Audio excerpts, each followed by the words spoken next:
Dengan mempelajari Sirah Nabawiyah, maka makin menambah kecintaan kepadanya. Semoga yang subscribe juga dimudahkan jalannya menuju surga. Silahkan tekan tombol like supaya postingan ini semakin tersebar. Dan tulis doa serta hajat pemirsa di kolom komentar. Semoga semakin banyak yang mengaminkan, maka semakin cepat terkabul. Nabi Sulaiman alaihi salam adalah manusia terkaya sepanjang sejarah kehidupan manusia di muka bumi. Dalam beberapa kitab suci seperti Al-Quran, Alkitab, dan Injil, Nabi Sulaiman alaihi salam dijelaskan sebagai manusia terkaya yang pernah hidup di muka bumi. Tidak ada satupun manusia yang bisa mengalahkan total kekayaannya hingga hari kiamat tiba. Para arkeolog telah menemukan situs peninggalan sejarah Islam yang mengungkap total kekayaan Nabi Sulaiman alaihi salam. Erez bin Yosef, seorang profesor sekaligus peneliti, ia menyatakan bahwa 3.000 tahun yang lalu Nabi Sulaiman alaihi salam diperkirakan memiliki kekayaan senilai 2,2 triliun US dollar. Dan apabila dikonversikan dengan nilai mata uang dolar hari ini, jika dirupiahkan, maka nilainya setara dengan 32.891.870 triliun rupiah. Profesor itu juga menjelaskan bahwa kekayaan Nabi Sulaiman alaihi salam berasal dari dua sumber, yakni istana kerajaan dan tambang tembaga. Nilai itu berkali-kali lipat lebih banyak dari total kekayaan negara Indonesia yang hanya mencapai 11.454 triliun per 30 Desember 2021. Nabi Sulaiman alaihi salam memiliki beberapa mukjizat. Di antaranya adalah dapat berbicara dengan bahasa binatang. Beliau dapat memerintah mereka untuk melakukan sesuatu. Beliau juga dapat mengendalikan besar kecilnya tekanan angin dan dapat mengatur ke arah mana angin akan berhembus. Sehingga dengan itu Nabi Sulaiman dapat memanfaatkan angin sebagai kendaraannya dan juga kendaraan tentaranya. Nabi Sulaiman juga bisa melunakkan besi dan membentuknya menjadi pakaian perang yang anti tusukan senjata tajam. Nabi Sulaiman juga memimpin para jin. Mereka tunduk dan patuh pada perintah Nabi Sulaiman alaihi salam. Tidak hanya setan, iblis laknatullah yang merupakan makhluk pembangkang dapat dibuat tunduk bertekuk lutut pada perintah-perintah Nabi Sulaiman. Nabi Sulaiman bisa melakukan teleportasi, yaitu berpindah dari suatu tempat ke tempat yang lain dalam waktu singkat. Peristiwa itu dibuktikan dengan pemindahan singgasana Ratu Balqis atas perintah Nabi Sulaiman. Nabi Sulaiman dikenal sebagai raja yang adil dan bijaksana. Nabi Sulaiman diberkahi kecerdasan yang luar biasa untuk menyatu padukan segenap kekuatan yang Allah berikan kepadanya. Ia mengelola dan membawa kerajaannya menjadi kekuatan raksasa yang tak terkalahkan di masanya dengan segenap kemampuan yang dimilikinya. Tentara Nabi Sulaiman adalah tentara terkuat di bumi tanpa ada yang menandingi. Pertanyaan mendasar yang muncul kali ini adalah dari mana sumber kekayaan dan kekuatan Nabi Sulaiman alaihi salam? Untuk mendapat jawaban dari pertanyaan itu, simak video ini sampai akhir. Sebelum itu, mari bantu channel ini terus berkembang dengan cara subscribe dan nyalakan tanda loncengnya. Berikan komentar yang positif dan berikan like serta share video ini. Bismillahirrahmanirrahim. Sungguh kami benar-benar telah menganugerahkan ilmu kepada Daud dan Sulaiman. Keduanya berkata, segala puji bagi Allah yang melebihkan kami dari kebanyakan hamba-hambanya yang mukmin. Sulaiman telah mewarisi Daud dan dia berkata, wahai manusia, kami telah diajari untuk memahami bahasa burung dan kami dianugerahi segala sesuatu. Sesungguhnya semua ini benar-benar karunia yang nyata. Quran Surat An-Naml ayat 15-16. Saudara-saudaraku yang dirahmati Allah, pada ayat di atas disebutkan bahwa Sulaiman telah mewarisi Daud. Nabi Sulaiman mewarisi Nabi Daud dalam sisi kenabian dan kekuasaan, bukan mewarisi harta, karena para nabi tidak mewariskan harta. Sebab sepeninggalan mereka, harta para nabi menjadi sedekah bagi orang-orang yang ada di sekitarnya, yaitu orang-orang fakir dan orang-orang yang membutuhkan. Dan harta para nabi tidak dikhususkan bagi kalangan keluarganya. Rasulullah Shallallahu Alaihi Wasallam bersabda, "Kami para nabi tidak mewariskan." Nabi Sulaiman mewarisi kenabian dari Nabi Daud.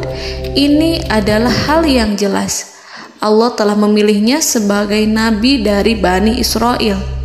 Begitu juga Allah telah memberinya kekuasaan kerajaan sehingga ia menjadi pemimpin Bani Israel. Barangkali sesuatu yang paling penting yang diwarisi oleh Nabi Sulaiman dari Nabi Daud adalah tradisi militer. Kemajuan militer yang dahsyat telah berpindah kepada Nabi Sulaiman. Nabi Daud sebenarnya adalah seorang pengembala kambing yang sangat miskin, tetapi seiring dengan perjalanan waktu, ia menjadi komandan pasukan tiada tanding. Nabi Daud alaihi salam mengetahui bahwa kekuatan hakiki yang mengatur alam semesta adalah kekuatan Allah. Ketika Nabi Daud mengelurkan tangannya dan memegang potongan batu, lalu beliau melemparkannya dengan ketepel ke arah Jalut, kepala Jalut retak dan ambruk menghantam tanah. Ini sebagai bentuk demonstrasi kekuatan darinya. Kehadiran Nabi Daud mengubah pasukan Bani Israel, di mana mereka sebelumnya lari jika berhadapan dengan musuh. Maka kini keberadaan mereka mulai diperhitungkan di masa hidupnya. Nabi Daud mengalami peperangan yang sangat banyak, tapi Al-Quran tidak menceritakan secara terperinci. Hal itu dikarenakan karena Al-Quran adalah kitab dakwah di jalan Allah, bukan kitab sejarah.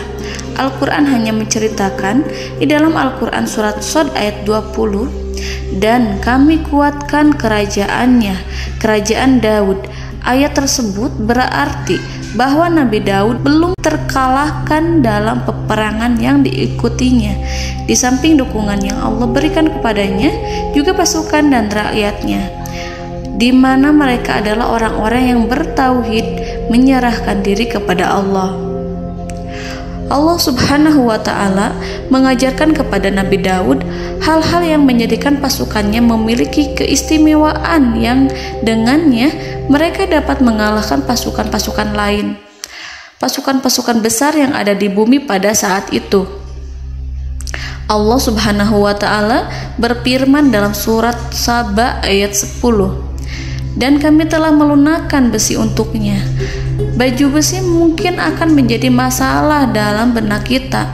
Ketika orang-orang yang berperang, baju besi cukup mengganggu gerakan mereka. Kita bisa membayangkan ketika ada dua orang berperang, salah satu dapat bergerak bebas, sementara yang lainnya tidak leluasa bergerak karena tertahan dengan pakaiannya. Namun, dengan kekuasaan Allah, Nabi Daud dapat melunakkan besi dan membuat baju besi yang ringan, yang mudah untuk digunakan. Ini adalah kemajuan penting yang Allah berikan kepada Nabi Daud dan tentaranya. Kemajuan itu kemudian diajarkan, diwariskan dan dimiliki oleh Nabi Sulaiman alaihi salam. Nabi Sulaiman memiliki pasukan dahsyat yang melebihi pasukan manapun di bumi saat itu, atau bahkan mungkin saat ini. Bahkan Allah menambahkan karunia-Nya kepada Nabi Sulaiman yang disebutkan dalam Al-Quran surat An-Naml ayat 16. Dan Sulaiman telah mewarisi Daud, dan dia berkata, "Wahai manusia, kami telah diberi pengertian tentang suara burung, dan kami diberi segala sesuatu. Sesungguhnya ini benar-benar suatu karunia yang nyata." Saudara-saudaraku yang dirahmati Allah, pada suatu hari Nabi Sulaiman alaihi salam menengadahkan tangannya dan berdoa kepada Allah Subhanahu wa ta'ala. Antara hati Nabi dan Allah tidak ada penghalang, tidak ada jarak, tidak ada sekatan waktu, tidak ada satupun dari para nabi yang berdoa kepada Allah kecuali doanya pasti dikabulkan. Doa Nabi Sulaiman alaihi salam direkam dalam Al-Quran surat Shad ayat 35. Nabi Sulaiman berkata, "Ya Tuhanku, ampunilah aku, anugerahkanlah kepadaku kerajaan yang tidak dimiliki oleh seorang pun sesudahku." Nabi Sulaiman menginginkan dari Allah sesuatu kerajaan yang belum pernah diperoleh oleh siapapun setelahnya. Allah Subhanahu wa ta'ala mengabulkan doa Nabi Sulaiman dan memberinya kerajaan tersebut. Nabi Sulaiman mewarisi kekuasaan, kenabian, hikmah ilmu dari Nabi Daud alaihi salam. Orang-orang menyebut Nabi Sulaiman Al-Hakim, Sulaiman yang bijaksana. Kebijaksanaan Nabi Sulaiman tidak terbatas pada keadilannya di tengah-tengah manusia dan juga kasih sayangnya kepada mereka. Namun, kebijaksanaan Nabi Sulaiman juga berlaku di kalangan burung dan binatang lainnya. Nabi Daud juga mengenal bahasa burung, tetapi Nabi Sulaiman dapat berbicara dengan bahasa burung. Bahkan, ia dapat menggantikannya sebagai pembantunya. Ketika Nabi Daud bertasbih di gunung, burung-burung serta binatang buas ikut bertasbih bersamanya. Bahkan angin pun berhenti untuk mendengarkan tasbih itu. Sedangkan Nabi Sulaiman alaihi salam, Allah Subhanahu wa ta'ala memberinya karunia lebih dari itu, di mana binatang-binatang buas tunduk padanya, begitu juga angin dan burung.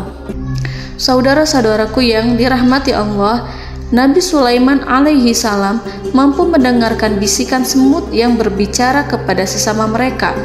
Bahkan ia mampu memerintahkan semut tersebut sehingga semut itu menjadi taat pada perintahnya. Pasukan Nabi Sulaiman memiliki kekuatan yang sangat dahsyat. Belum pernah ada di dunia ini satu pasukan pun yang memiliki kekuatan seperti itu. Kekuatan Nabi Sulaiman berasal dari beberapa kombinasi yang sangat mengagumkan, sehingga karenanya ia tidak dapat tertandingi. Kekuatan itu terdiri dari manusia, binatang-binatang, jin, dan lain sebagainya. Kita mengetahui bahwa jin adalah makhluk Allah dan manusia tidak mampu melihatnya atau menghadirkannya atau meminta pertolongan kepadanya. Sedangkan Nabi Sulaiman telah diberi Allah suatu kemampuan untuk menundukkan jin, memperkerjakan mereka sebagai tentara di tengah-tengah peperangan. Bahkan ia mampu menjadikan mereka sebagai pekerja-pekerja kasar di kerajaannya saat tidak ada peperangan. Oleh sebab itu, ketika ada pasukan lain yang mencoba melawan pasukan Nabi Sulaiman, mustahil mereka akan mendapatkan kemenangan. Bahkan pasukan Nabi Sulaiman diperkuat oleh pasukan burung. Burung di pasukan Nabi Sulaiman memerankan tugas penting, yaitu menjadi agen intelijen. Kita mengetahui bahwa peranan informasi saat peperangan adalah hal yang penting. Dari informasi tersebut, pasukan dapat mengetahui keadaan lawannya. Demikianlah peranan burung pada pasukan Sulaiman. Ia terbang di tengah-tengah musuh. Kemudian, ia kembali kepada Nabi Sulaiman untuk menyampaikan berita tentang keadaan lawannya. Di samping jin dan burung, Allah juga menundukkan angin untuk Nabi Sulaiman. Nabi Sulaiman dapat memerintahkan angin dan ia mampu untuk menaiki angin tersebut. Dalam Al-Quran surat Shad ayat 36-40, Allah Subhanahu wa ta'ala berfirman, "Kami tundukkan kepada angin yang berhembus dengan baik menurut kemana saja yang dikehendaki Sulaiman. Dan kami tundukkan pula kepadanya setan-setan, semuanya ahli bangunan dan penyelam, dan setan yang lain yang terikat dalam belenggu. Inilah anugerah kami, maka berikanlah kepada orang lain atau tahanlah untuk dirimu tanpa perhitungan, dan sesungguhnya dia mempunyai kedudukan yang dekat pada sisi kami dan tempat kembali yang baik." Saudara-saudaraku yang dirahmati Allah, Allah Subhanahu wa Ta'ala juga memberikan kemampuan yang tak seorang pun dari para nabi mendapatkannya, yaitu kemampuan untuk memerintah setan. Setan adalah salah satu bagian dari jin. Ia adalah kelompok yang celaka dari bangsa jin. Kelompok ini sebenarnya tidak mampu dikuasai oleh manusia. Bahkan jin yang soleh tidak dapat mengatur setan. Adapun Nabi Sulaiman, Allah telah memberinya kekuasaan untuk menundukkan setan dan mempekerjakannya, bahkan mengikatnya dengan rantai serta menghukumnya jika ia menentang pada perintahnya. Setan membangun untuk Sulaiman istana-istana, patung-patung dan alat-alat perang. Bahkan setan-setan itu menyelam ke dasar lautan untuk mengeluarkan permata dan yakut untuk Sulaiman. Jika di antara setan yang menentang perintahnya, maka Nabi Sulaiman alaihi salam mengikatnya dengan rantai. Ini semua menunjukkan kekayaan Nabi Sulaiman dan kekuasaannya, di mana ia mampu mengatur banyak makhluk di bumi ini. Tentu saja, kemampuan itu semua adalah atas izin dari Allah Subhanahu wa Ta'ala sebagai mukjizat darinya.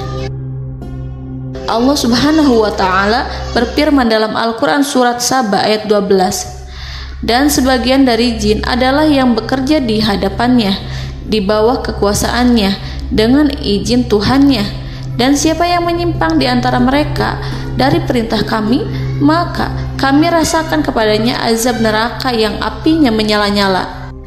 Para jin itu membuat untuk Sulaiman apa yang dikehendakinya, dari gedung-gedung yang tinggi, patung-patung, dan piring-piring yang besarnya seperti kolam, atau periuk yang tetap berada di atas tungku.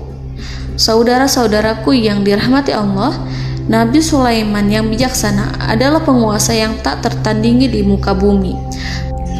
Meskipun memperoleh nikmat-nikmat khusus yang agung itu yang Allah berikan kepada Sulaiman, beliau tetap menunjukkan dirinya sebagai manusia yang paling banyak berzikir kepada Allah dan manusia yang paling banyak bersyukur di zamannya. Saudara-saudaraku yang dirahmati Allah, sebagaimana Allah Subhanahu wa Ta'ala memberikan nikmat kepada ayahnya Nabi Daud alaihi salam, di mana ia mampu melunakkan besi, dan Allah mengajarinya bagaimana cara mencairkan besi, maka Nabi Sulaiman alaihi salam dapat memanfaatkan tembaga yang cair untuk peperangan. Dan juga di saat perdamaian, pada saat peperangan, beliau mencampur tembaga dengan besi dan menjadikannya perunggu. Mereka menggunakan senjata-senjata perunggu dalam peperangan seperti pedang, baju besi, dan juga pisau. Senjata-senjata ini adalah senjata yang paling kuat pada saat itu. Sedangkan di saat damai, tembaga digunakan untuk membuat bangunan, perhiasan, dan sebagainya. Meskipun Nabi Sulaiman mendapatkan nikmat yang besar dan karunia yang khusus, Allah Subhanahu wa Ta'ala mengujinya dengan suatu ujian yang dahsyat. Ujian yang akan selalu datang kepada seorang hamba yang soleh. Ketika hamba itu mendapatkan kedudukan besar, maka ujiannya pun menjadi besar.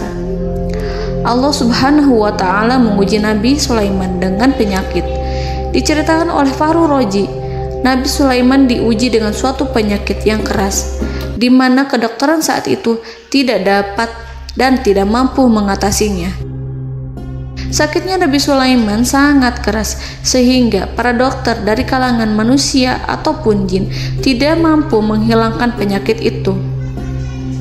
Lalu burung-burung menghadirkan rumput-rumput yang dianggapnya sebagai obat, tetapi Nabi Sulaiman tak kunjung sembuh.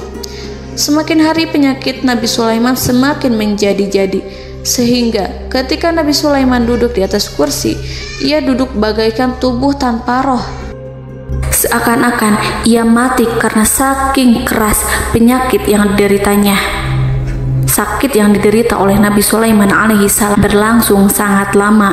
Namun Nabi Sulaiman tidak henti-hentinya berzikir kepada Allah dan meminta kesembuhan kepadanya, serta selalu beristighfar dan mengungkapkan rasa cinta kepadanya. Selesailah ujian Allah terhadap hambanya Nabi Sulaiman. Beliau pun sembuh Nabi Sulaiman merasakan kembali kesehatannya setelah ia mengetahui segala kejayaan dan segala kekuasaan serta segala kebesarannya tidak lagi mampu menghilangkan penyakit yang dideritanya kecuali jika Allah menghendaki. Saudara-saudaraku yang dirahmati Allah, Nabi Sulaiman telah membangun tempat ibadah, tempat sujud, sehingga manusia menyembah Allah di dalamnya. Orang-orang yang membangunnya berjumlah puluhan ribu orang. Tentu setiap kelompok dari mereka memiliki pekerjaan masing-masing. Di antara mereka ada yang mencairkan tembaga, di antara mereka ada yang tukang pahat, ada yang tukang ukir, ada yang membelah batu, ada yang memotong kayu, ada yang mendatangkan rumput-rumput dari Libanon, ada yang mendatangkan emas dan menjadikannya lempengan-lempengan yang mengkilat untuk menutupi kayu serta untuk melapisi dinding-dinding. Bahkan golongan jin pun membantu membangun tempat tersebut, tentu dengan perintah dan bimbingan Nabi Sulaiman. Mereka membuat patung-patung yang besar, membuat bejana yang besar untuk tempat makan para tentara dan pekerja, yaitu bejana seperti gunung. Karena saking berat dan besarnya, mereka juga membuat tempat-tempat minum yang besarnya seperti kolam. Nabi Sulaiman mengawasi para pekerjanya dan juga mengurusi masyarakatnya, di mana beliau mengenali problem mereka dan berusaha memecahkannya. Beliau juga mengawasi pasukan dari kalangan binatang dan burung. Beliau mengetahui apabila ada satu di antara mereka yang tidak datang, kemana ia pergi serta mengapa ia pergi. Nabi Sulaiman menguasai pengetahuan itu semua. Nabi Sulaiman bukan hanya mengetahui problem tentara-tentaranya dari kalangan manusia ataupun tentaranya dari kalangan burung, namun ia juga menunjukkan kasih sayang terhadap semut, di mana beliau mendengar bisikannya dan tidak suka untuk menginjaknya. Nabi Sulaiman selalu menundukkan kepalanya ke bumi sebagai bentuk rasa rendah diri dan syukur kepada Allah. Pada suatu hari, Nabi Sulaiman alaihi salam berjalan di depan tentaranya dan tiba-tiba ia mendengar suara semut yang berkata kepada temannya dari kalangan semut. Hal itu terekam dalam Al-Quran surat An-Naml ayat 18-19. Wahai semut-semut, masuklah ke dalam sarang-sarangmu agar kamu tidak terinjak oleh Sulaiman dan tentaranya, sedangkan mereka tidak menyadarinya. Nabi Sulaiman alaihi salam tersenyum mendengar itu dan ia berdoa, "Ya Allah, ya Tuhanku, berilah aku ilham untuk tetap mensyukuri nikmat-Mu yang telah Engkau anugerahkan kepadaku dan kepada kedua orang ibu bapakku, dan untuk mengerjakan amal soleh yang Kau ridhoi, dan masukkanlah aku ke dalam rahmat-Mu, ke dalam golongan hamba-hamba-Mu yang soleh." Saudara-saudaraku yang dirahmati Allah, meskipun Nabi Sulaiman mendapatkan kekuasaan dan memiliki tentara yang besar, namun beliau menunjukkan kasih sayang terhadap bangsa semut. Beliau mendengarkan bisikannya dan melihat semut yang ada di depannya. Oleh karena itu, tak mungkin baginya untuk menginjak golongan semut itu. Nabi Sulaiman bersyukur kepada Allah telah memberinya nikmat, yaitu nikmat rahmat dan kasih sayang. Di samping itu, Nabi Sulaiman alaihi salam adalah orang paling kaya di dunia. Istananya terbuat dari kayu gaharu yang memiliki wangi harum. Istananya terbuat dari emas yang terkadang dari kristal. Beliau juga memiliki kursi besar yang terbuat dari emas dan permata. Istana Nabi Sulaiman merupakan istana yang paling besar di dunia. Nabi Sulaiman menggunakan pakaian dari emas dan permata. Meskipun demikian, Nabi Sulaiman tetap menunjukkan sebagai hamba yang berserah diri dan rendah diri di hadapan Allah Subhanahu wa Ta'ala. Nabi Sulaiman yang merendahkan diri di hadapan Allah, ia selalu sujud kepada Allah, sebagaimana ayahnya yang selalu bertasbih pada Allah. Nabi Sulaiman selalu melantunkan lagu-lagu cinta ilahi dan hanya memuji Allah Subhanahu wa Ta'ala. Pada suatu hari, Nabi Sulaiman alaihi salam mengeluarkan perintah kepada pasukannya untuk bersiap-siap. Kemudian, Nabi Sulaiman keluar dan memeriksa pasukannya satu demi satu. Kelompok yang pertama adalah kelompok manusia.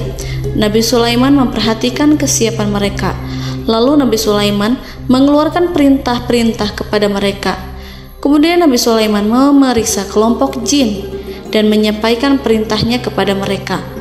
Beliau memenjarakan jin yang tampak bermalas-malasan saat bekerja. Lalu beliau memeriksa binatang dan berkata kepada mereka, apakah mereka sudah makan dengan baik? Apakah mereka tidur dengan nyenyak? Apakah ada yang mengadu pada mereka, misalkan karena penyediaan makanan yang tidak layak? Apakah ada di sana yang sakit dan lain sebagainya? Ketika Nabi Sulaiman merasa puas dengan semuanya, Nabi Sulaiman memasuki tenda tempat berkumpulnya para burung. Nabi Sulaiman alaihi salam kemudian memasuki tenda tersebut, mengamati keadaan di sekitarnya, sehingga beliau mengetahui bahwa ada satu burung yang tidak hadir, yaitu burung hudhud. Mengapa aku tidak melihat burung hudhud? Burung-burung yang lain tampak terdiam sebagai penghormatan, dan mereka mendengarkan apa yang akan dikatakan pemimpin mereka. Nabi Sulaiman mengarahkan pandangannya pada semua burung dan tidak menemukan burung hudhud di antara mereka. Tak seekor burung pun yang mengetahui keberadaannya. Burung hudhud absen pada apel wajib kali ini. Nabi Sulaiman mulai menampakkan kemarahannya. Tiba-tiba, seekor burung kecil memberanikan diri untuk berkata kepada Nabi Sulaiman, "Wahai Nabi yang mulia, seharusnya hudhud ada bersamaku kemarin untuk melaksanakan tugas penyelidikan. Ia adalah pemimpin misi itu. Namun, burung hudhud belum datang. Oleh karena itu, aku tidak pergi bersamanya." Burung itu tampak gemetar. Nabi Sulaiman mengetahui bahwa hudhud tidak hadir dan tak seorang pun mengetahui kemana ia pergi. Burung hudhud pergi tanpa izin terlebih dahulu. Dalam keadaan marah, Nabi Sulaiman berkata, "Sungguh aku benar-benar akan mengazabnya dengan azab yang sangat keras atau benar-benar menyembelihnya, kecuali jika ia benar-benar datang kepadaku dengan alasan yang jelas." Kawanan burung-burung mengetahui bahwa Nabi Sulaiman sedang marah dan telah menetapkan untuk menyiksa burung hudhud atau menyembelihnya atau justru memaafkannya dengan syarat ia datang dengan membawa alasan yang dapat menyelamatkannya, atau dengan kata lain, burung hudhud dapat memastikan bahwa ia melaksanakan tugas yang penting. Nabi Sulaiman menunjukkan kemarahan yang besar sehingga siapapun akan merasa takut kepada Nabi Sulaiman yang marah. Nabi Sulaiman kemudian pergi dari tempat burung tersebut. Nabi Sulaiman masih memikirkan keadaan burung hudhud. Seharusnya burung hudhud menjadi bagian penting dari badan intelijen. Apakah ia pergi untuk menyingkap suatu, atau apakah ia pergi hanya untuk bermain-main? Nabi Sulaiman telah memperhatikan dan mengetahui bahwa burung hudhud adalah seekor burung yang cerdik dan juga fasih berbicara. Terkadang Nabi Sulaiman mendapati burung hudhud sedang bermain-main dan menunda-nunda pekerjaannya. Namun ketika Nabi Sulaiman melihatnya, burung hudhud memahami bahwa perbuatannya tidak benar. Oleh karena itu, ia tidak boleh menyampur adukan antara waktu serius dan waktu bermain. Tidak lama setelah itu, burung hudhud tiba di tempat para burung. Burung-burung yang lain berkata kepadanya, "Wahai hudhud, pergilah engkau ke tempat Nabi Sulaiman. Jika ia mengetahui bahwa engkau telah sampai, jiwamu benar-benar terancam." Mendengar itu, burung hudhud segera beranjak. Ia terbang menemui Nabi Sulaiman. Pada waktu itu, Nabi Sulaiman sedang duduk bersama tentaranya yang lain. Burung hudhud berdiri. Ia telah merencanakan untuk memulai pembicaraan dengan Nabi Sulaiman sebelum Nabi Sulaiman bertanya kepadanya kemana dia pergi. Ini sebagai bukti bahwa hudhud telah melaksanakan suatu tugas yang penting.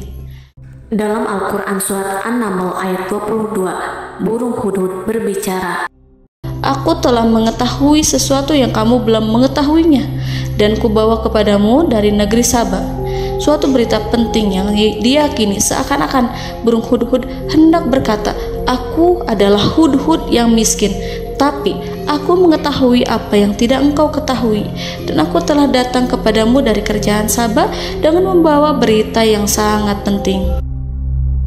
Nabi Sulaiman tampak terdiam menunggu hudhud menyelesaikan kisahnya. Dalam surat An-Naml ayat 23-24, burung hudhud berkata, Sesungguhnya aku menjumpai seorang wanita yang memerintah mereka. Dia dianugerahi segala sesuatu serta mempunyai singgasana yang besar. Aku mendapati dia dan kaumnya menyembah matahari selain Allah. Dan setan-setan telah menjadikan mereka memandang indah perbuatan-perbuatan mereka, lalu menghalangi mereka dari jalan Allah, sehingga mereka tidak mendapat petunjuk. Burung hudhud diam. Nabi Sulaiman merasa bahwa hudhud menunjukkan kepasihan lisannya. Nabi Sulaiman berkata dalam Quran surat An-Naml ayat 27 sambil menunjukkan senyum manisnya. Nabi Sulaiman berkata, "Akan kami lihat apakah kamu benar wahai hudhud, ataukah kamu termasuk orang-orang yang berdusta." Seakan-akan burung hudhud ingin mengatakan, "Aku tidak berbohong, wahai Nabi yang mulia." Namun diamnya Sulaiman membuat takut sehingga burung hudhud terdiam. Nabi Sulaiman terdiam karena berpikir, lalu ia memutuskan sesuatu setelah itu. Beliau melihat kepada lainnya dan meminta secari kertas. Nabi Sulaiman menulis surat singkat dan menyerahkannya kepada hudhud serta memerintahkan kepadanya seperti yang dikatakan dalam Quran surat An-Naml ayat 28. "Pergilah dengan membawa suratku ini, lalu jatuhkanlah kepada mereka, kemudian berpalinglah dari mereka, lalu perhatikanlah apa yang mereka bicarakan." Al-Quranul Karim hanya menceritakan dalam Quran surat An-Naml bagaimana perginya hudhud dan bagaimana ia menyerahkan surat itu. Lalu Al-Quran langsung menyebut keadaan kerajaan Balqis yang saat itu sedang membaca surat di depan para pembesar kerajaan dan para menterinya. Dalam Al-Quran surat An-Naml ayat 29-31 berkatalah Balqis, "Wahai pembesar-pembesar, sesungguhnya telah dijatuhkan kepadaku sebuah surat yang mulia. Sesungguhnya surat ini dari Sulaiman, dan sesungguhnya isinya dengan menyebut nama Allah yang Maha Pengasih lagi Maha Penyayang, bahwa janganlah kalian berlaku sombong terhadapku, dan datanglah kepadaku sebagai orang yang berserah diri." Saudara-saudaraku yang dirahmati Allah, dalam surat tersebut Nabi Sulaiman menyebutkan supaya mereka menyerahkan diri dan tunduk kepada perintah Nabi Sulaiman. Nabi Sulaiman memerintahkan agar mereka meninggalkan penyembahan terhadap matahari. Nabi Sulaiman tidak mempersoalkan akidah mereka dan tidak memuaskan mereka dengan apapun. Nabi Sulaiman hanya memerintahkan bahwa ia berada di atas kebenaran. Bukankah ia didukung kekuatan yang berlandaskan keyakinan yang dimilikinya? Nabi Sulaiman hanya memerintahkan mereka agar tunduk dan patuh kepadanya. Ratu Sabak menyampaikan surat tersebut di tengah-tengah kaumnya. Dalam Quran surat An-Naml ayat 32 dijelaskan, "Dan berkatalah Balqis, wahai para pembesar, berilah aku pertimbangan dalam urusanku ini. Aku tidak pernah memutuskan sesuatu persoalan sebelum kamu berada dalam majelisku." Saudara-saudaraku yang dirahmati Allah, para pembesar istana Balqis menentang surat tersebut. Isi surat itu membangkitkan kesombongan kaum Sabak, di mana mereka merasa lebih kuat. Mereka mengetahui bahwa di sana ada seorang yang mencoba menentang mereka dan mengisyaratkan peperangan kepada mereka. Lalu ia meminta kepada mereka untuk memenuhi syarat-syaratnya sebelum terjadinya peperangan dan kekalahan. Dalam surat An-Naml ayat 33, mereka menjawab, "Kita adalah orang-orang yang memiliki kekuatan dan juga memiliki keberanian yang sangat besar dalam peperangan. Dan keputusan berada di tanganmu, wahai rajaku.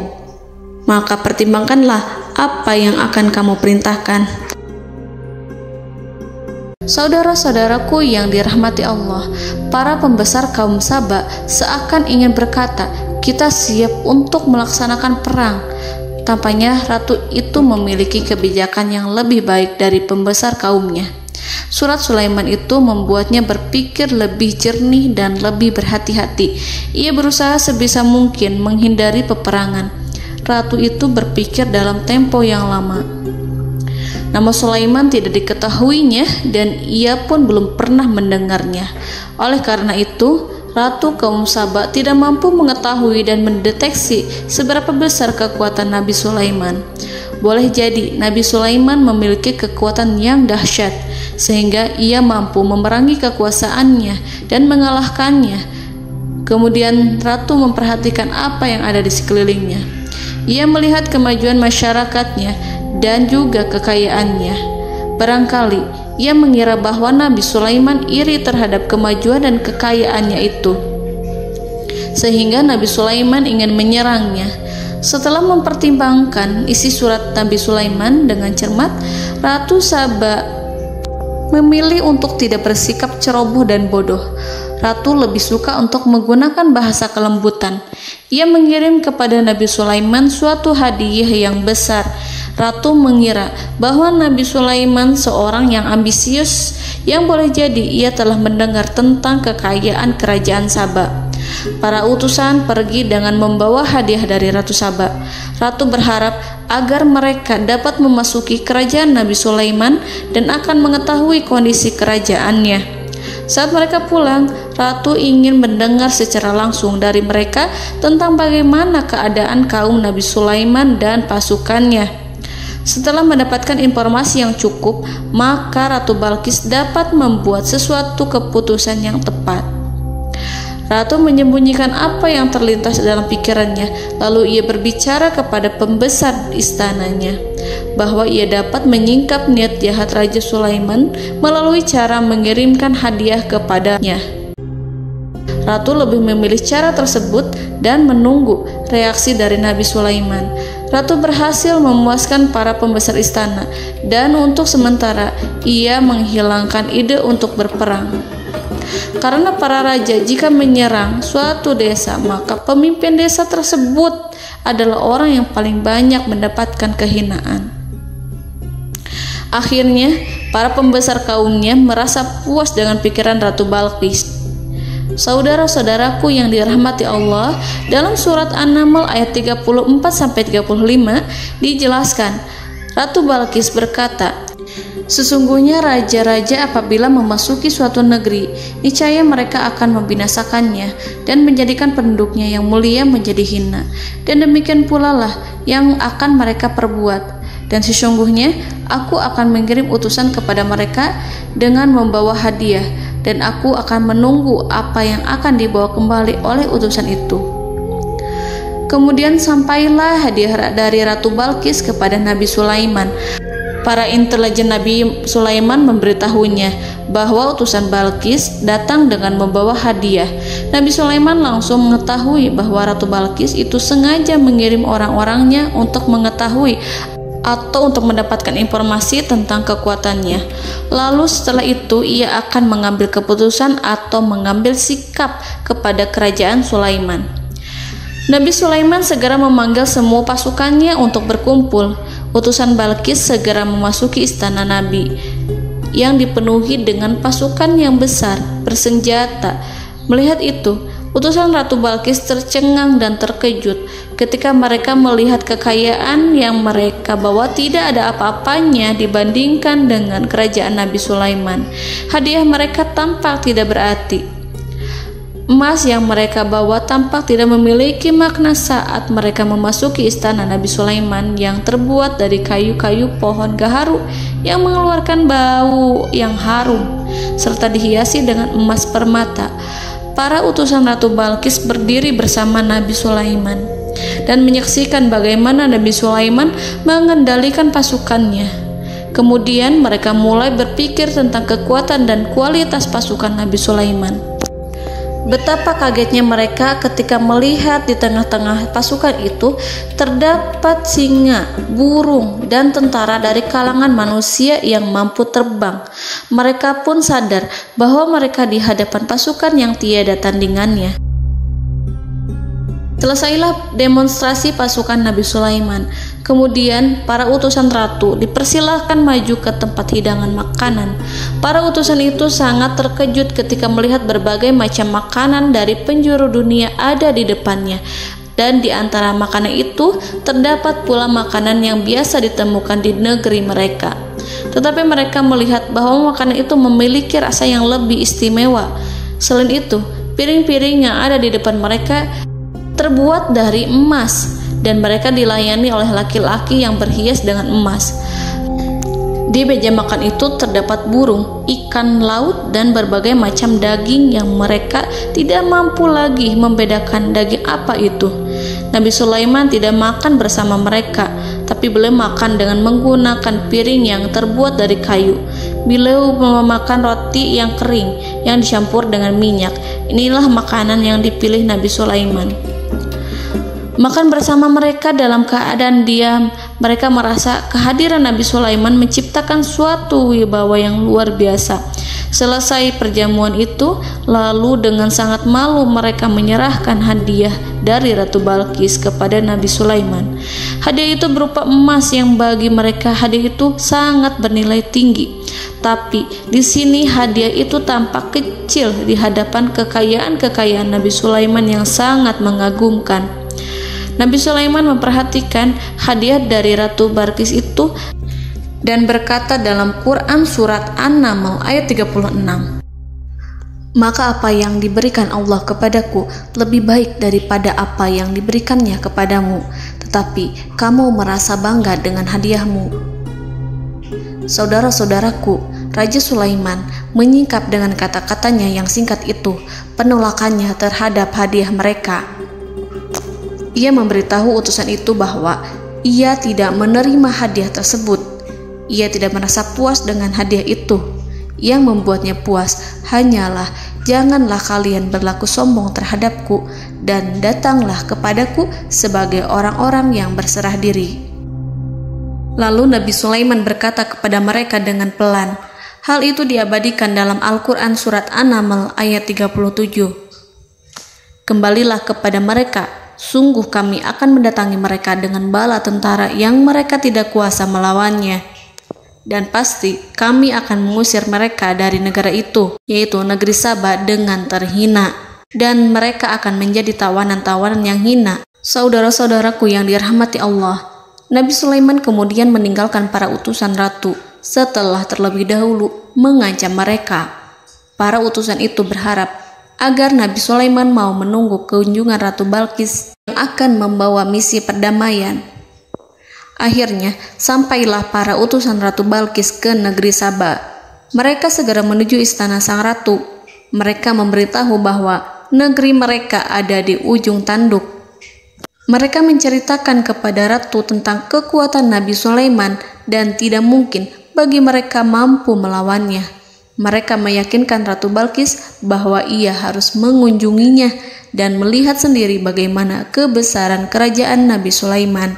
Kemudian Ratu Balqis menyiapkan dirinya untuk pergi menuju kerajaan Nabi Sulaiman. Nabi Sulaiman duduk di kursi kerajaan di tengah-tengah para pembesarnya dan para menterinya, serta para komandan pasukannya. Beliau berpikir tentang sosok Balqis. Nabi Sulaiman mengetahui bahwa Balqis menuju tempatnya. Balqis dikelilingi rasa takut. Nabi Sulaiman berpikir sejenak tentang bagaimana matahari disembah. Ia memikirkan bagaimana informasi yang diterima oleh intelijennya tentang kemajuan kerajaan Balqis dalam bidang kesenian dan ilmu pengetahuan. Nabi Sulaiman bertanya kepada dirinya sendiri, apakah kemajuan menjadi penghalang untuk mengetahui kebenaran? Apakah ratu itu senang dengan kekuatan yang dicapainya? Dan ia membayangkan bahwa kekuatannya adalah segalanya.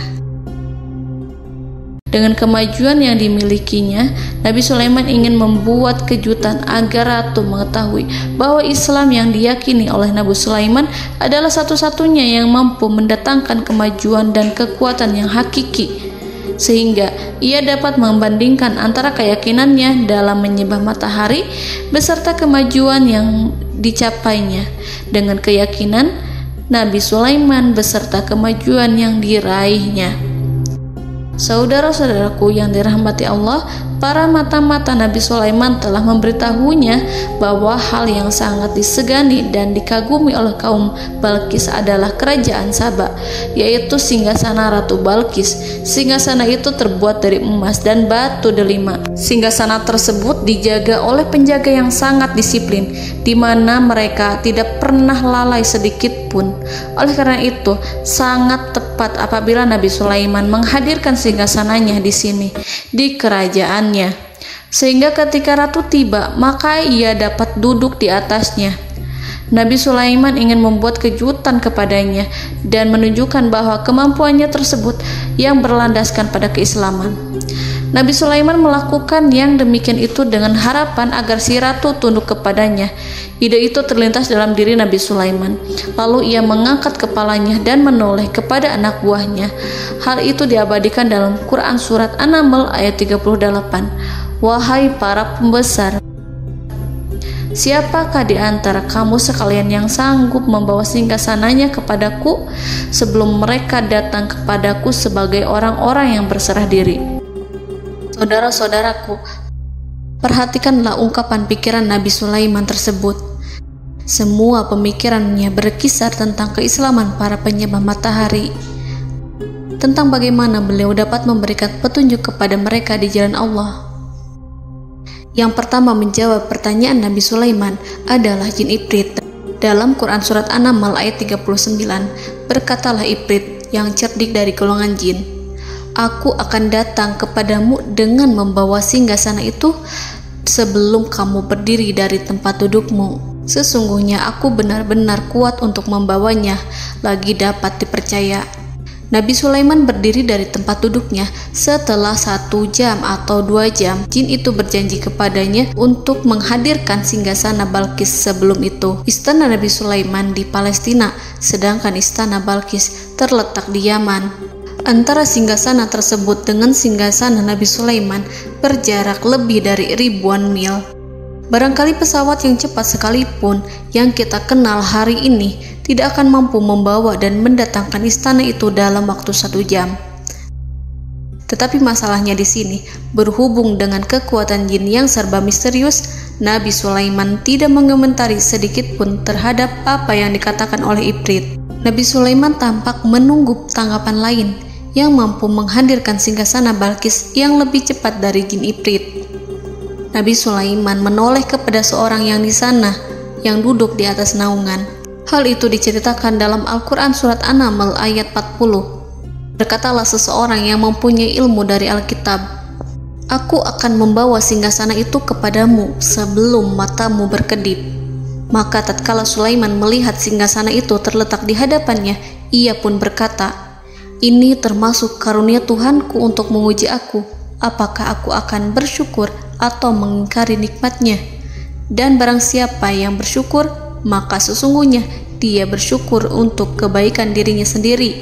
Dan barang siapa yang ingkar, maka sesungguhnya Tuhanku maha kaya lagi maha mulia." Saudara-saudaraku, belum lama seseorang yang mempunyai ilmu dari Alkitab menyatakan kalimatnya, sehingga singgasana itu tiba-tiba ada di depan Nabi Sulaiman, yang mampu menghadirkan singgasana itu lebih cepat dari kedipan mata. Al-Quranul Karim tidak menyingkap kepribadian seseorang yang menghadirkan singgasana itu.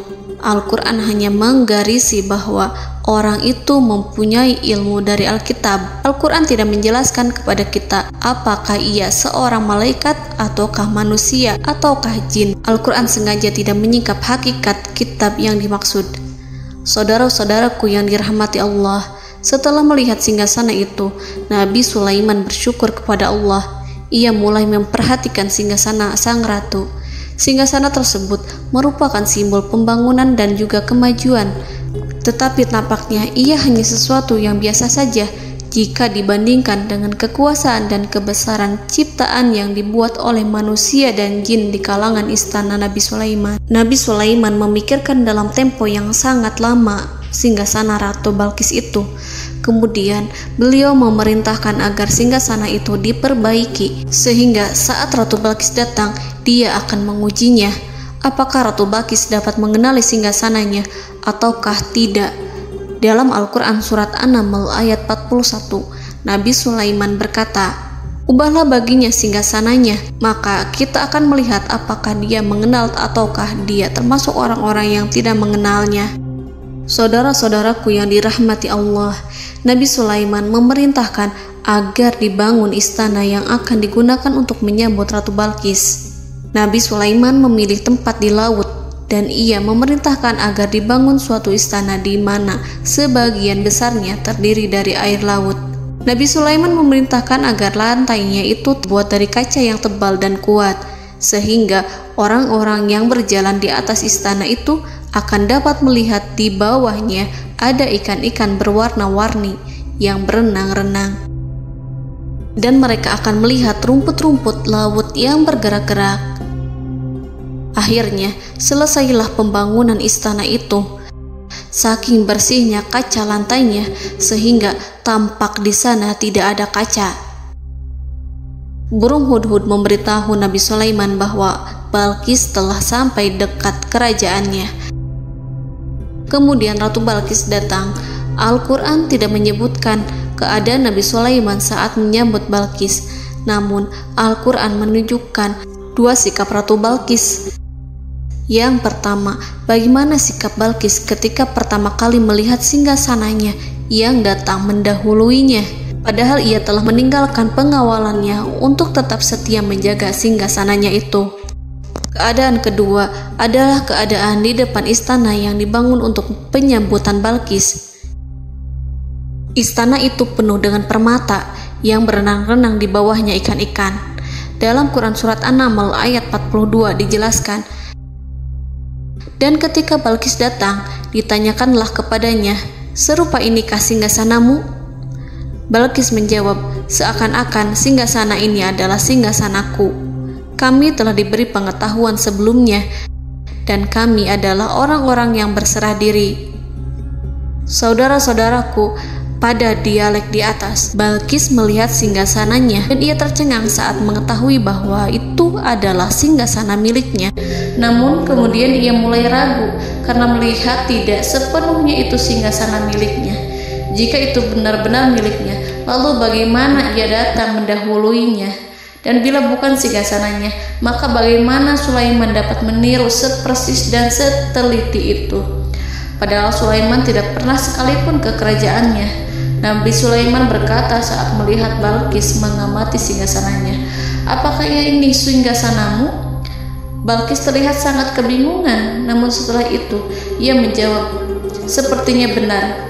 Nabi Sulaiman berkata, "Kami telah diberi ilmu sebelumnya dan kami sebagai orang-orang muslim." Saudaraku yang dirahmati Allah, melalui pertanyaan Nabi Sulaiman ingin mengisyaratkan kepada Balqis agar ia membandingkan antara keyakinannya beserta ilmu yang dicapainya dengan keyakinan Nabi Sulaiman yang muslim beserta pengetahuan yang telah diraihnya. Penyembahan terhadap matahari dan pencapaian ilmu yang dicapai oleh Ratu Balqis tanpa tidak ada apa-apanya dibandingkan dengan ilmu Nabi Sulaiman dan keislaman. Nabi Sulaiman telah mendahuluinya dalam bidang ilmu karena keislamannya. Karena itu, sangat mudah baginya untuk mengungguli Balqis dalam ilmu-ilmu yang lainnya. Demikianlah yang disyaratkan dalam pertanyaan Nabi Sulaiman kepada Ratu Balqis. Ratu Saba itu mengetahui bahwa ini adalah singgasananya, di mana singgasana itu datang lebih dahulu daripada dirinya. Beberapa bagian darinya telah diubah saat Balqis masih di perjalanan menuju ke tempat Nabi Sulaiman. Ia berpikir kemampuan apa yang dimiliki Nabi Sulaiman. Ratu Balqis tercengang melihat apa yang disaksikannya, yang berupa buah dari keimanan Nabi Sulaiman dan hubungannya dengan Allah Subhanahu wa Ta'ala. Sebagaimana Balqis juga tercengang ketika melihat kemajuan di bidang ilmu pembangunan, seni, dan ilmu-ilmu yang lainnya. Maka ia tidak lebih kagum lagi saat melihat hubungan yang kuat antara keislaman Nabi Sulaiman dengan ilmunya serta kemajuan yang diraihnya. Dalam Al-Quran Surat An-Naml ayat 43 dijelaskan, dan apa yang disembahnya selama ini selain Allah mencegahnya untuk melahirkan keislamannya, karena sesungguhnya ia terdahulu termasuk orang-orang yang kafir. Saudara-saudaraku yang dirahmati Allah, berguncanglah dalam benak Balqis ribuan hal ketika melihat keyakinan kaumnya runtuh di hadapan Nabi Sulaiman. Ia menyadari matahari yang disembahnya hanya merupakan ciptaan Allah, dan Allah lah yang menggerakkannya untuk hamba-hambanya. Lalu terbitlah matahari kebenaran dalam dirinya. Hatinya diterangi oleh cahaya baru yang tidak akan tenggelam seperti tenggelamnya matahari. Masa keislamannya hanya menunggu waktu. Ratu Balqis memilih waktu yang tepat untuk mengumumkan keislamannya. Allah Subhanahu wa Ta'ala berfirman dalam Quran Surat An-Naml ayat 44. Dikatakan kepadanya, masuklah ke dalam istana. Maka tatkala ia melihat lantai istana itu, dikiranya kolam air yang besar dan disingkapnya 2 betisnya. Berkatalah Sulaiman, sesungguhnya ia adalah istana licin yang terbuat dari kaca. Berkatalah Balqis, wahai Tuhanku, sesungguhnya aku telah berbuat zalim terhadap diriku dan aku berserah diri bersama Sulaiman kepada Allah Tuhan semesta alam. Saudara-saudaraku yang dirahmati Allah, dikatakan kepada Balqis, masuklah ke dalam istana. Ketika ia masuk, maka ia tidak menyaksikan adanya kaca, tetapi ia melihat air, sehingga ia mengira akan bersinggungan dengan air. Lalu ia menyingkapkan sedikit bajunya agar bajunya itu tidak basah. Nabi Sulaiman mengingatkannya tanpa melihatnya agar ia tidak khawatir terhadap pakaiannya, karena pakaiannya tidak akan basah sebab di sana tidak ada air. Itu sekedar kaca yang halus, yang saking halusnya sehingga ia tidak tampak. Pada kesempatan itulah Balqis mengumumkan keislamannya yang mengakui kelalimannya, dan ia menyatakan menyerahkan diri kepada Nabi Sulaiman dan kepada Allah Tuhan semesta alam. Lalu kaumnya pun mengikutinya dan mereka memeluk Islam. Balqis menyadari ia berhadapan dengan penguasa yang terbesar di bumi dan Nabi Allah yang mulia. Untuk pertama kalinya, wajah Sulaiman tampak dihiasi dengan senyuman yang menunjukkan kepuasannya sejak Balqis mengunjunginya. Demikianlah Nabi Sulaiman mewujudkan kejayaannya yang hakiki dan menyebarkan cahaya Islam di muka bumi. Saudara-saudaraku, Al-Quran tidak menyebutkan kisah Balqis setelah keislamannya. Para ahli tafsir mengatakan bahwa ia menikah dengan Nabi Sulaiman. Selain itu, ada yang mengatakan bahwa ia menikah dengan salah satu orang dekat Nabi Sulaiman. Ada juga yang mengatakan bahwa sebagian Raja Habasyah adalah keturunan dari buah perkawinan ini. Wallahu a'lam bishawab. Saudara-saudaraku yang dirahmati Allah, Nabi Sulaiman hidup di tengah-tengah kejayaan dan kemuliaan di bumi. Kemudian Allah menetapkan kematian untuknya, sebagaimana kehidupan Sulaiman berada di puncak kemuliaan dan kejayaan yang penuh dengan keajaiban yang luar biasa, maka kematiannya pun merupakan tanda-tanda kebesaran Allah yang penuh dengan keajaiban. Demikianlah bahwa kematiannya sesuai dengan kehidupannya, sesuai dengan kejayaannya. Allah berfirman tentang kematian Sulaiman di dalam Al-Quran Surat Saba ayat 14. Maka tatkala kami telah menetapkan kematian Nabi Sulaiman, tidak ada yang menunjukkan kepada mereka kematiannya itu kecuali rayap yang memakan tongkatnya. Maka tatkala ia telah tersungkur, tahulah jin bahwa kalau sekiranya mereka mengetahui yang gaib, tentulah mereka tidak akan tetap dalam siksa yang menghinakan. Saudara-saudaraku, kemampuan Nabi Sulaiman untuk menundukkan jin dan mempekerjakan mereka serta hubungan mereka dengan semua itu menimbulkan fitnah di tengah-tengah manusia dalam hal tertentu. Kematian Nabi Sulaiman merupakan batasan jawaban terhadap fitnah ini. Kami tidak mengetahui siapa yang mengklaim bahwa jin mengetahui hal yang gaib. Apakah itu setan yang terkutuk, atau jin yang bodoh, atau manusia yang tertipu? Kami tidak mengetahui siapa yang bertanggung jawab terhadap tersebarnya isu yang keliru ini.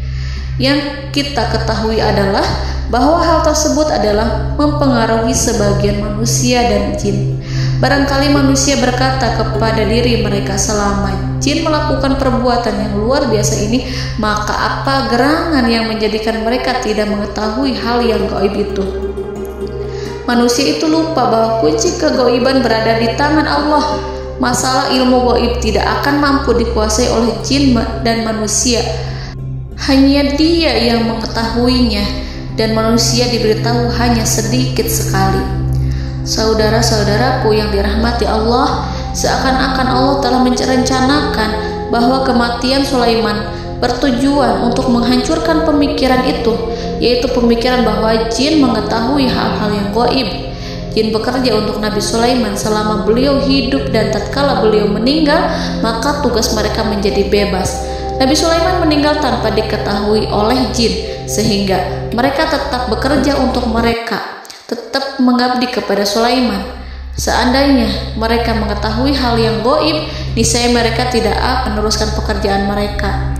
Saudara-saudaraku, pada suatu hari Nabi Sulaiman memasuki mihrabnya untuk itikaf ibadah dan beribadah kepada Allah. Tak seorang pun yang berani mengganggu khalwatnya. Mihrab Sulaiman terletak di puncak gunung dan dindingnya terbuat dari permata. Pada suatu hari, Nabi Sulaiman duduk bersandar pada tongkatnya dan ia tampak tenggelam dalam tafakur. Beliau berzikir pada Allah hingga rasa kantuk menguasainya. Lalu setelah itu malaikat maut menemuinya. Nabi Sulaiman pun meninggal. Beliau bersandar kepada tongkatnya. Jin melihatnya dan mengira bahwa beliau sedang sholat, sehingga mereka pun terus melanjutkan pekerjaannya. Berlalulah hari demi hari yang panjang. Datanglah rayap, yaitu semut kecil yang memakan kayu. Hewan itu mulai memakan tongkat Nabi Sulaiman. Rayap itu tampak lapar. Sebagian dari tongkat Nabi Sulaiman dimakan beberapa hari oleh rayap itu. Ketika yang dimakannya semakin bertambah, maka tongkat itu pun menjadi rusak dan kemudian jatuh dari tangan Nabi Sulaiman alaihi salam. Tubuh mulia itu kehilangan keseimbangan dan kemudian jatuh terhempas di bumi. Tatkala tubuh suci itu tersungkur, maka manusia segera menuju ke arahnya. Mereka menyadari dan mengetahui bahwa Nabi Sulaiman telah meninggal dalam waktu yang lama. Jin menyadari bahwa mereka tidak mengetahui hal yang gaib, dan manusia pun mengetahui hakikat ini. Seandainya jin mengetahui hal yang gaib, niscaya ia tidak akan meneruskan siksa yang hina. Mereka tidak akan bekerja kepada Sulaiman. Demikianlah Nabi Sulaiman alaihi salam meninggal dalam keadaan duduk dan sholat di mihrabnya. Lalu berita itu tersebar bagaikan api di bumi. Manusia, burung, dan binatang buas mengantarkan jenazah Nabi Sulaiman. Sekawanan burung tampak sedih dan menangis. Semua makhluk bersedih. Akhirnya tak seorang pun mengetahui bahasa burung di bumi. Meninggallah seorang yang memahami pembicaraan burung, binatang-binatang, jin, dan lain sebagainya. Burung-burung itu berkata, betapa beratnya kehidupan di tengah orang-orang yang tidak mengetahui pembicaraan kita. Allahu a'lam.